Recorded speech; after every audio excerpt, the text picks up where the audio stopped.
नमस्कार दर्शकवृन्द, यतिखेर तपाईहरू ई नेप्लिज हेर्दै हुनुहुन्छ भने समुदायका विभिन्न गतिविधिहरू लिएर आउने क्रममा आज म अमेरिकाको भर्जिनिया राज्यको चार्लोट्सविल सहरबाट तपाईहरू सामु प्रत्यक्ष प्रसारण लिएर म उपस्थित भएको छु। आजको यस छोटो अन्तर्वार्तामा हामी एकजना आमा अथवा एकजना महिला जो हाम्रो नेपालका सडकमा भएका कुकुरहरूको व्यवस्थापनको लागि अहोरात्र दिनरात खटेर आइरहनु भएको छ र त्यही उत्प्रेरणाले गर्दाखेरि उहाँले एउटा किताब पनि निकाल्नु भएको छ। त्यो किताबको नाम हो साथी र त्यो किताबमा चाहिँ एउटा नेपालको सडकमा भेटिएको एउटा कुकुरको राम्रो कथा हो भनौँ अथवा सत्य कथा हो। कृपया यो भिडियो तपाईहरू भर्खरै हेर्दै हुनुहुन्छ भने धेरैभन्दा धेरै मानिसहरूसँग पुर्याइदिनु होला। र म आज हाम्रो आमा, उहाँको नाम चाहिँ जुली प्लेस हो, उहाँसँग म कुराकानी गर्न गइरहेको छु। माफी चाहन्छु बोल्दै क्रममा केही शब्दहरू त्रुटि हुन गएमा यहाँहरूले मलाई क्षमा गर्नुहुनेछ। र आजको हाम्रो विशेष अतिथि हुनुहुन्छ Julie Place. Good morning Julie and welcome to enepalese.com.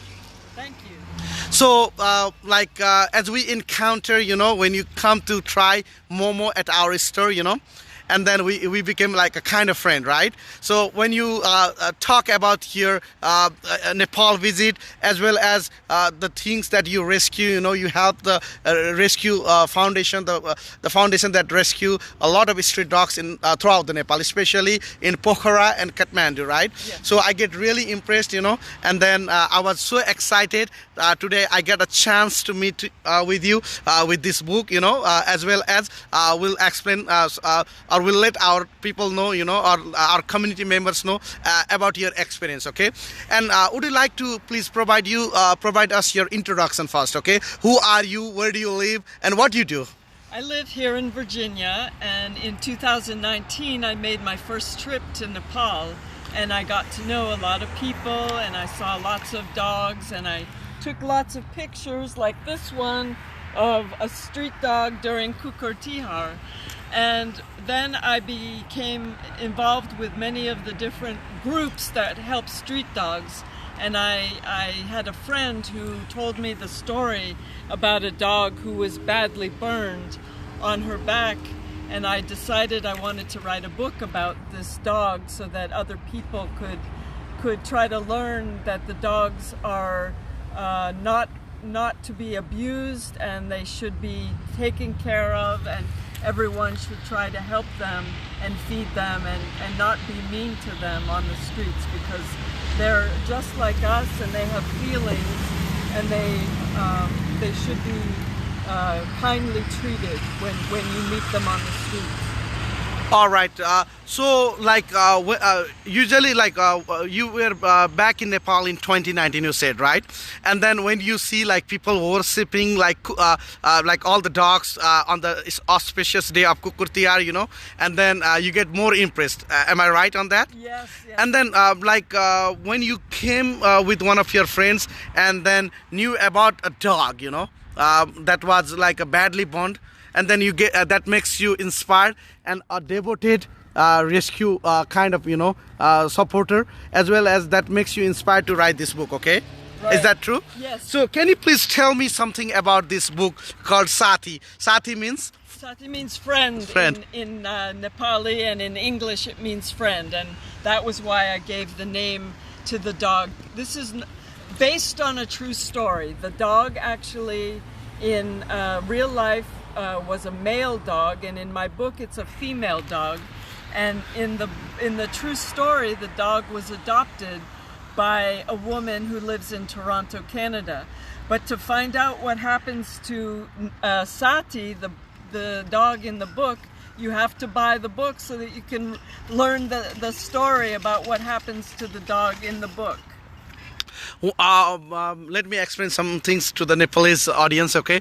दर्शकहरू सन् 2019 मा जब जुली आमा नेपाल जानुभयो र उहाँ नेपाल चाहिँ भनौं अहिलेकै समयमा पुग्नु भएको थियो र उहाँ चाहिँ दशैंमा जे होस् भनौं अथवा तिहारमा कुकुर तिहारबाट विशेष प्रभावित हुनुभयो किनभने उहाँले देख्नुभयो एक दिन कुकुरलाई मिठो कुरा खुवाउने मालाहरू लगाइदिने सबै किसिमका कुराहरू देखिसकेपछि उहाँ धेरै नै इन्स्पायर्ड हुनुभयो र उहाँ एउटा साथीसँग भेटघाट गरेपछि जब एउटा साथीले चाहिँ यो एकजना शरीरमा एकदमै घाउ भएको एकदमै पोलेको जब एउटा घाइते कुकुरको बारेमा बताइन् र त्यसलाई कसरी रेस्क्यु गरेको भनेर बताइन् त्यसपछि उहाँले त्यो कुरालाई चाहिँ किताबमा उतार्नुभयो वास्तवमा त्यो एउटा मेल अथवा भनौँ डाँगो कुकुर थियो भनौँ तर उहाँले चाहिँ किताबमा चाहिँ त्यसलाई एउटा फिमेल डगको रूपमा अथवा भनौँ महिला कुकुरको रूपमा चाहिँ चित्रित गर्नुभएको छ र यो पुस्तक चाहिँ अहिले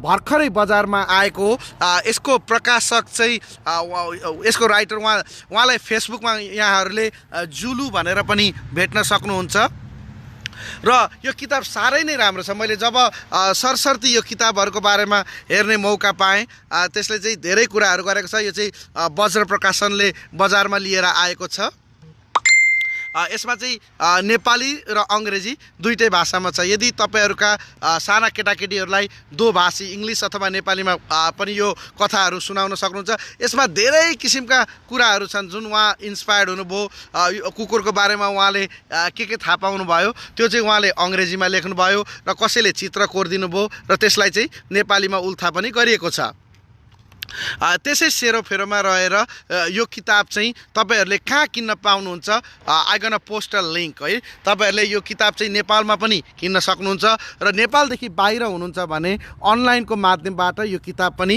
मगाउन सक्नुहुन्छ र यो किताबबाट उहाँले जे जस्तो कुराहरू कमाउनुहुन्छ त्यो कुरा चाहिँ नेपालका स्ट्रिट डगहरूको रेस्क्युमा लगाउने उहाँले मलाई बताउनु भएको छ र यसै सेरोफेरोमा म उहाँसँग थप कुराकानी गर्न चाहन्छु उहाँले भर्खरै बताएअनुसार चाहिँ उहाँ यही 30 तारिक भनौँ नेपाल जाँदै हुन्छ फेरि पनि कुकुर तिहारकै मौका पारेर Zulu or Julie, you know. So can you please tell me something about now the pre-planned trip to Nepal, you know? So why you choose this time of the year? So I chose this time of the year because it's just before Kukur Tihar and the story takes place around the time of Kukur Tihar, and I'm going to visit so that I can share my story with other people. And then I'm donating lots of books to all the libraries around the country of Nepal that are run by Read Nepal. And I'm also going to go to villages and places around the country to donate books and give books to people that I know and to lots of people that I don't know. Okay. So I'm looking forward to that. Okay. फेरि पनि दर्शकवृन्द यतिखेर भर्खरै तपाईहरूले यी Nepalese हेर्दै हुनुहुन्छ भने म अहिले तपाईहरू सामु नेपाल जब कुकुर तिहारको समय पारेर हाम्रो उहाँ एकजना अमेरिकी आमा जब नेपाल जानुभयो र नेपालमा कुकुर तिहारबाट प्रभावित हुनुभयो त्यसमाथि पनि नेपालका सडकका कुकुरहरूको जुन हालतहरू उहाँले देख्नुभयो त्यसपछि सडकका कुकुरहरूलाई यस्तो किसिमले गर्नु हुँदैन उनीहरूलाई पनि राम्रो व्यवहार गर्नुपर्छ भनेर उहाँले चाहिँ नेपालमा सडक कुकुरको उद्धार र व्यवस्थापनमा जति पनि मान्छेहरू हुनुहुन्छ उहाँ अथवा संस्था हुनुहुन्छ उहाँहरूलाई चाहिँ सहयोग पुर्याइरहनु भएको छ र त्यसै सेरोफेरोमा उहाँ चाहिँ एउटा कुकुर सडकमा भेटेको एउटा घाइते कुकुरबाट प्रभावित भएर त्यो कुकुरको कथा त्यो कुकुरलाई चाहिँ उहाँले साथी नाम दिनुभएको छ साथी फ्रेन्ड भनौँ त्यही कुराबाट उहाँ प्रभावित भएर यो किताब लेख्नु भएको छ यो किताब एकदमै जोस यसले चाहिँ हामीहरूमा एक किसिमको उत्प्रेरणा जगाउँछ कि सडकमा भएका कुकुरहरू पनि हाम्रा साथी हुन् तिनीहरूलाई पनि हामीले माया गरौँ उचित व्यवस्थापन गरौँ भनेर त्यस किसिमले उहाँ लाग्नु भएको छ र यो कुकुरको यो किताबको माध्यमबाट उहाँले चाहिँ जो एक किसिमको जनचेतना फैलाउने कुरा गर्नुभयो उहाँले चाहिँ यो किताब चाहिँ नेपालका विभिन्न लाइब्रेरीहरूमा निःशुल्क वितरण गर्ने र त्यसमार्फत पनि जो सडकका कुकुरहरूको बारेमा अथवा भनौँ सडकका जनावरहरूको बारेमा चेतना फैलाउने एक किसिमको माध्यम बनोस् उहाँ चाहिँ आउँदो 30 तारिक यही तिहारको सेरोफेरो पारेर फेरि पनि नेपाल जाँदै हुनुहुन्छ। ल हेर्नुहोस् त उहाँले आफ्नो भेस्टहरूमा पनि can you please stand up Jolly and then उहाँले चाहिँ हेर्नुहोस् त साथी the street dog from Kathmandu Nepal भनेर यसरी संसारभरि नै नेपालमा भएका यी सडक कुकुरहरूको बारेमा जनचेतना अथवा भनौँ यिनीहरूको उचित व्यवस्थापनको लागि निकै किसिमको गर्नुभएको छ यो साथी। So Julie, can you please tell me something, you know, where Proceeds. I already explained them. So यो किताबबाट बिक्री भएको आमदामी चाहिँ सडकका कुकुरहरूको व्यवस्थापनमा नै जाने उहाँले मलाई बताउनु भएको कुरा मैले बताइसकेको छु। Now Julie, can you please tell me what is the easiest way to find this book in Nepal as well as outside Nepal? Okay, if you live in Kathmandu or Pokhara, the book is for sale in bookstores. If you live in Nepal, you can also look on the Daraz website, and Prashula will post a link to that. If you live in the US, you can buy the book online on the website satistreetdog.org, and you can also buy the book on the Vajra bookshop website if you live anywhere else in the world. So we can give you all those website links for buying the book. र यो किताब चाहिँ तपाईले संसारभर नै अब पाउन सक्नुहुन्छ, तर मूल्य चाहिँ फरक पर्न सक्छ किनभने हवाई टिकट अथवा भनौँ बुकलाई पठाउन लाग्ने खर्च दस्तुर त्यसले गर्दाखेरि चाहिँ केही किसिमको महँगो पर्न सक्छ। तर I heard like at daraz.com.np it's only 600 rupees, it's right? 600 rupees if you live in Nepal, and in other countries it's $15 US dollar. यदि नेपालमा यो किताब किन्न चाहनुहुन्छ भने चाहिँ 600 रुपैयाँ पर्न आउँछ र यो जति पनि उठेका पैसाहरू छन् हैन यो चाहिँ त्यही हाम्रो फाउन्डेसन मार्फत सडक कुकुरको व्यवस्थापनमा जाने उहाँले मलाई बताउनु भयो।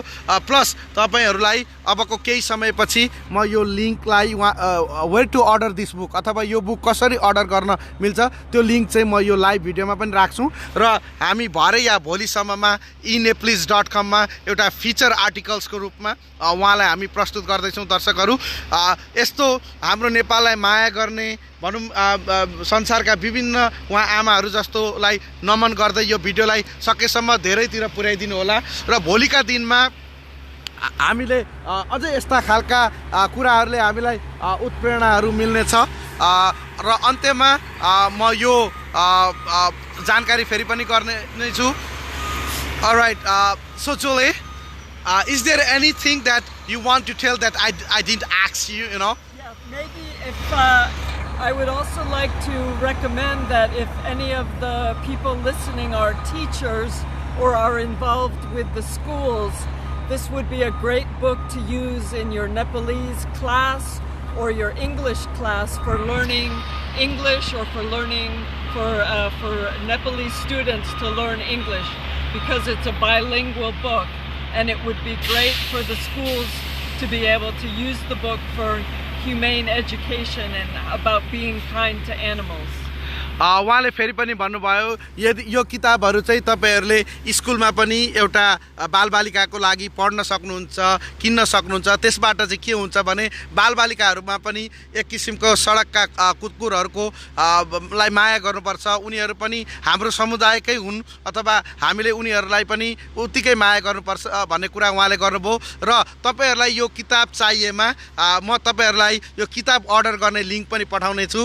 मलाई आशा छ तपाईहरुले यो धेरै भन्दा धेरै शेयर गर्नुहुन्छ, धेरै भन्दा धेरै मान्छेहरुमा यो कुराहरु पुर्याउनु हुनेछ। उहाँलाई धेरै धेरै धन्यवाद। So Julie, from the Enepalese team, we would like to thank you for this opportunity, and we wish you all the best, you know, and keep loving Nepal, and we keep loving you as well. Thank you very much, and namaste. Dhanyavad. Namaste. Namaste. Thank you very much.